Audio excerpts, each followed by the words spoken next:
if you use paid ads, you can ensure that your content is getting seen by specific people, which is really helpful if it's like a local audience. You can set specific zip codes, you can set a specific age group, you can set a specific interest, income levels. Like there's so many different things you can do with paid ads that you can't necessarily do with organic, kind of relying on the algorithm. Hey there, welcome back to another episode of Social Media Manager Confidential. Today we're in part 5 of the visibility strategy series. And this one I'm really excited to talk to you about because it's all about running paid ad campaigns in order to grow your client's Instagram account. And disclaimer, like this is all legit, ethical, above board. We're not doing anything scammy or anything that's going to get your Instagram account shut down. So I'm trying something new today for the YouTube side of the podcast where I'm looking directly at the camera. So hopefully that feels a little bit more conversational. If you like it, let me know and I can keep doing it. If you don't care, let me know and I will just look at my screen next time. But I just wanted, to put out some options for you. Let me know what you like. Okay, so when it comes to paid ad campaigns, why does this work? So the idea behind it is normally when you're managing an Instagram account, you're relying on the algorithm to determine who should see your account, how often they should see it. And we're using like hashtags, we're using keywords, we're using engagement to kind of try to steer our content towards the right people. But if you use paid ads, you can ensure that your content is getting seen by specific people, which is really helpful if it's like a local audience. You can set specific zip codes, you can set a specific age group, you can set a specific interest, income levels. Like there's so many different things you can do with paid ads that you can't necessarily do with organic, kind of relying on the algorithm. So you're casting a wider net with organic, and you're also really relying on how quality your content is for how much engagement it's going to get, how much reach it's going to get, how many times it's going to be shared, how many people are going to see it. And that's something, it's kind of a luck. It's a little bit of a lottery. It's a little leave it to chance, where with ad, you're ensuring people are seeing it. I mean, you're not going to guarantee that they're going to follow or engage or anything like that, but you're at least ensuring, you can steer it directly towards that specific type of person. Now, when it comes to who to use these ads for, I mentioned that it's good for people who have like a local business, whether it's like realtors or like a local mom and pop shop, or people that you want to reach in a specific zip code or area or state, or even like side of a country, or, things like that. If you want to get that location specific, it is very helpful to use ads. You could also use ads if your niche is very niche or small, if it's something that not a lot of people have in common or a specific interest. It's also helpful for small accounts who want to grow quickly, but grow a targeted audience very quickly. So maybe they have a specific interest that they're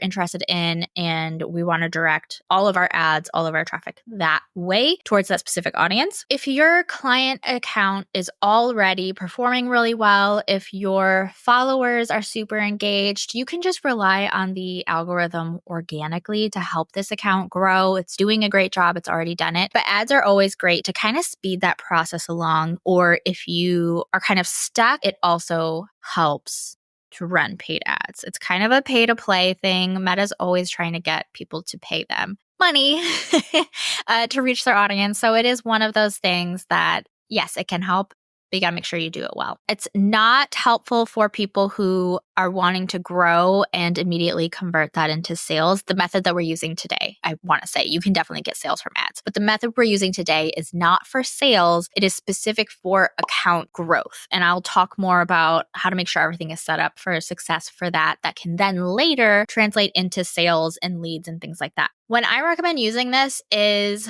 once you have some organic content that has performed well, you know exactly what your target audience is going to be attracted to and what's going to make them follow you. I mean, you can experiment, like this can be an out of the gate thing where you're experimenting with content and seeing what sticks and what doesn't, but it does get more expensive because you're putting ad dollars behind that. Where with organic, you're doing it all for free or on behalf of your client, they're not paying extra ad dollars on top of your current fee, where you are having to have a larger budget for the testing. So it's kind of one of those, you can weigh out your pros and cons. I prefer to make sure that we know what's going to work really well with our client's audience first, and then put ad dollars behind that. Because if it works really well organically, it's already proven to work organically, then it's definitely going to work well with ads behind it. So what we are not going to do when it comes to running ads is running ads using the Instagram app itself. Don't do this. And there's a few reasons for this. Number one, you have very limited settings when you're in the Instagram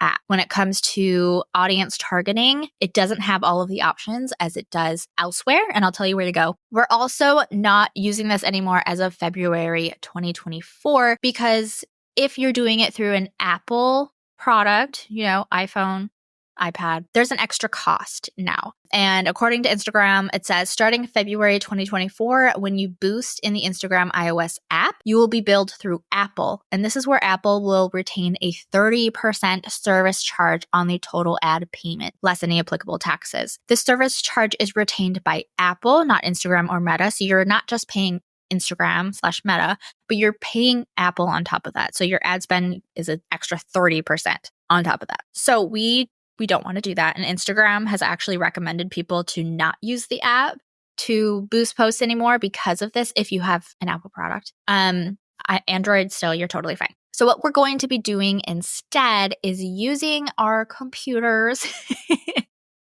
old school. We're going to use Meta Business Suite, which hopefully if you're a social media manager, you're already familiar with Meta Business Suite. It's often the bane of our existence, especially when it comes to permissions and things working correctly. But that is the tool that we need to use for this.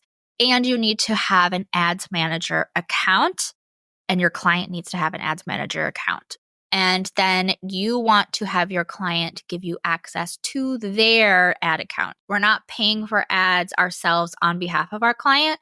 The client is paying for ads through their ad account and then adding us as like a user with correct permissions so that we can make sure that we can manage everything and all that. There are directions. You can Google how to get permissions and all of that, but that's essentially how the setup works. So you're not paying for your client's ads. Now, when it comes to ads themselves, I'm going to pull it up on my computer here so I can look at it while I'm talking to you.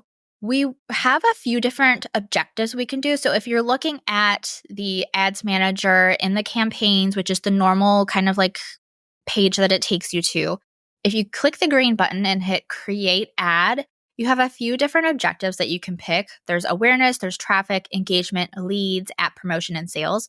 For Instagram growth, we are going to click the traffic objective. Then you're going to click the continue button for next. And then you can either do the recommended settings or you can do the manual traffic campaign. I personally prefer manual setup because that's what I'm used to, and I can make sure I have all of the options that I want there. So I'm going into manual. Now, when it comes to the different content categories, you will have to disclose. If you work with realtors, for example, this is about housing. This is not a good piece of content to run ads on. There's a lot of rules and stipulations when it comes to housing, employment, social issues, politics, financing like credit, auto loans, stuff like that. So make sure you read what is going to require a special category. And if your client falls into that, don't boost a post to that because it gets expensive and you don't have as much targeting options. And it's just kind of not really worth it for what it is you're doing. You can run ads for realtors, but they aren't about specific houses or housing opportunities. It could just be about them being a realtor or,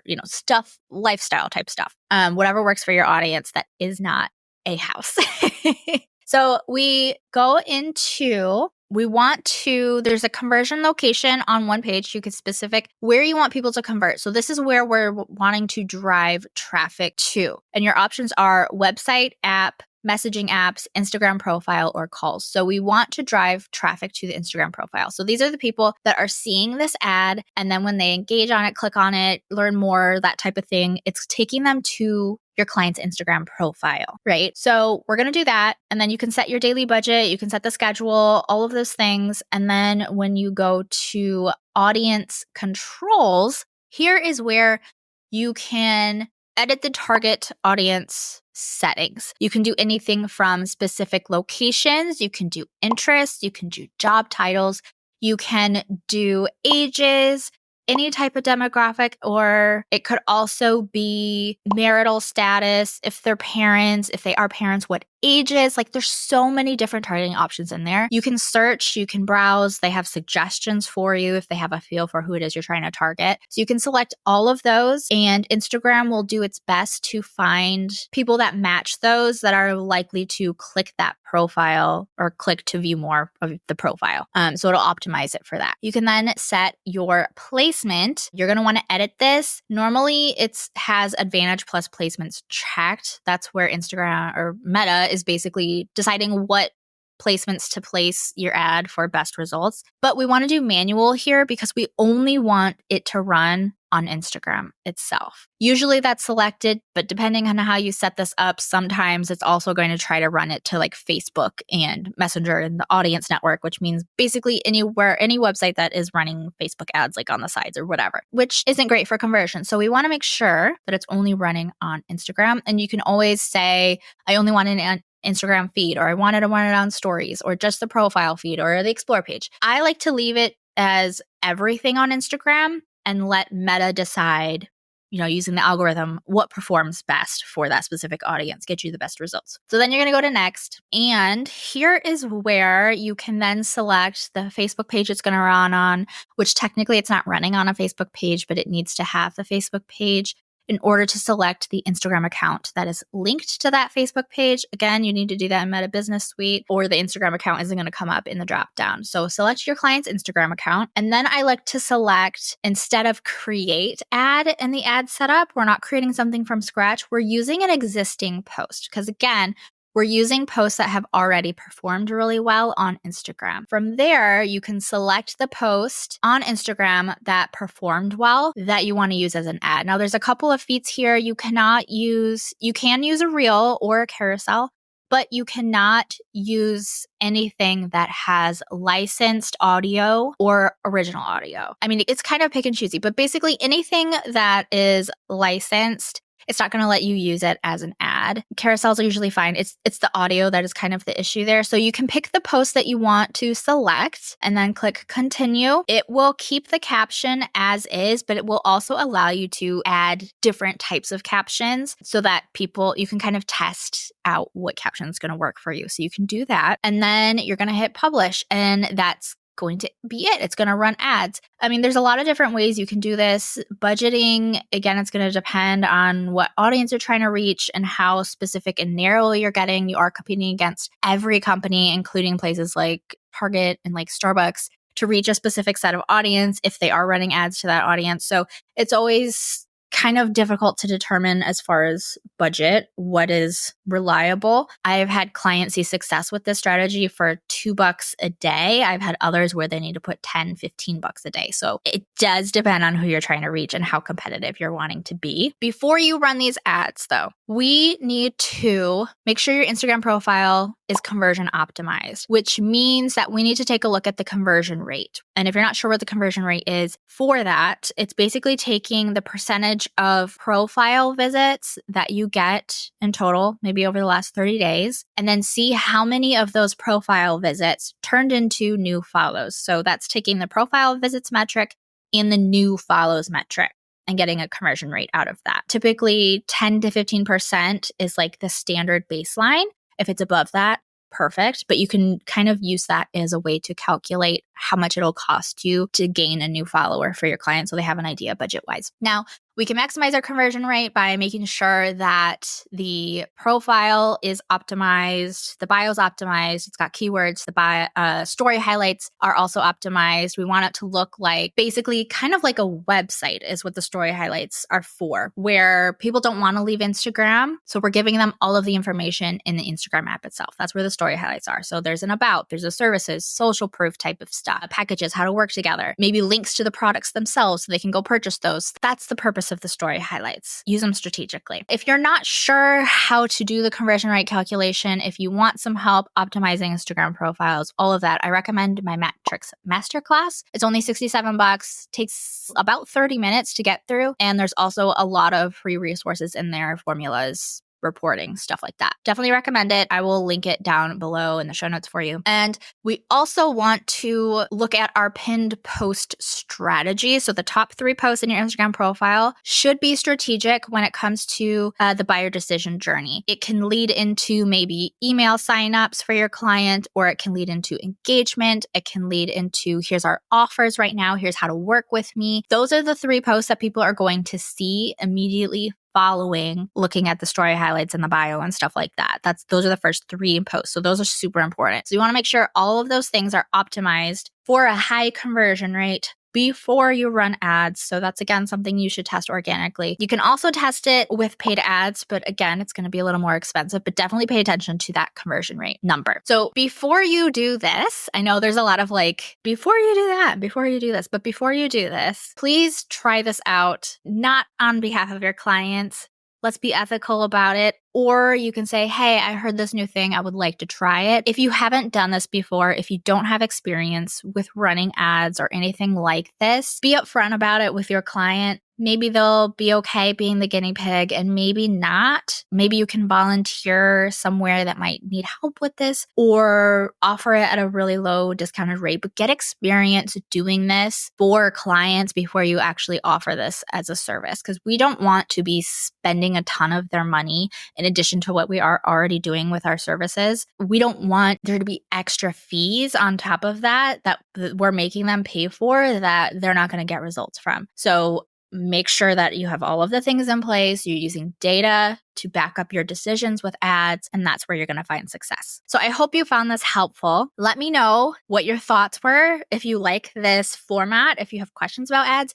I know a lot of people ask if I have classes about ads. I don't currently. I might in the future. It's just one of those things where, again, why I don't have classes on specific platforms, because things change so often that it's difficult to keep it up to date. So double check to make sure you're getting access to all of the episodes of this podcast by tapping the follow button, the plus button in Apple Podcasts, or the subscribe button on YouTube. There's a new episode for you every Friday. And if you're enjoying this free podcast, help me keep it going by leaving a rating or review wherever you're listening. I do appreciate the DMs so much, but the ratings are what help us stay in the rankings and help me be able to continue to offer this for you. On Apple Podcasts, you can click Go to Show in the menu and then scroll down to the ratings area. Or if you're on Spotify, you can go to the show page, not the episode, the show page, and then tap the star icon underneath the show description. You can only leave a star rating on Spotify, but Apple allows you to leave a written review. And no matter what it is that you do, as long as you leave one, it is helpful so much. And extra brownie points if you share the link to this episode with friends who you think will enjoy it. Thank you so much for listening. I'll catch you next time.